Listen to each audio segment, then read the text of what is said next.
Morning everyone! Ayan, oh, nandito na naman kami sa ibang bahay para mag-almusal. Ito, nagdala ako ng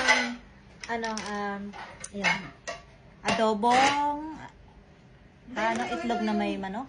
Ayan. Tapos yung leftover na yung paksiw. Ito naman yung sangag, di ba? Masaya-saya. Masaya kapag maraming tao. Maraming kasamang kumain. Naglalaway na ako. Nagdala ako ng basmati rice. Basmati rice. Kaya ako pwede rin magkape kayo na may tinapay. Abalang-abala sila sa kusina. Hugas na ako ng kamay para handa mamaya sa pagdakot ng kanin. Yung isa nagtitimpla ng kape para magandang pang. Ha? Tiger? Tiger! Yung kape to, te. Nilagyan ko na lang.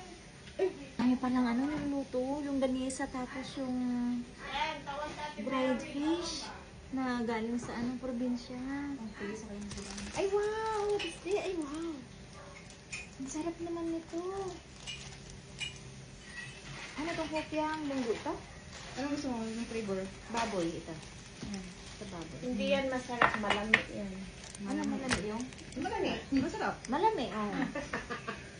O, sa YouTube si Dang. Pero ating kapatid. Hindi yan masarap. Malami. Upgrade. Ngayon ko na pansin, nag-upgrade na sila. Di ko rin na nakaraan. Wala nang mga kidlat-kidlat. Sabi ko, okay lang yung mali. Hinulagtan niya. Ready na ako. Kaso wala pa yung ulam. Ako'y gutoms na.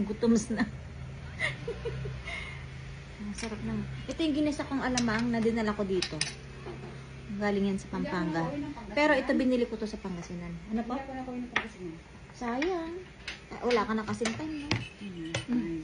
Napakasarap naman. Salo-salo tayo. Yung mga kapatid ko kasi, ang nila, Divisoria. Ito yung Yan po. sa ano. Yan yung chorizo. Yes. Choice sa amin to si Dangers. Ba't may toothpick para Yes, para pagkatapos mong kumain, mag-toothpick ka na. Kain tayo? Akala ko toothpick to. Ito yung chorizo na napakasarap. Galing sa... Saan ba ito galing, be? Alaminos. Napakasarap. Sabi niya sa akin, sige ma, mag-ayos ka ma, para mawala. Tapos itong tuyo natin. Hindi man mahalap. No? Napakasarap. Ito din yan. Alaminos din. Sabi ko dun sa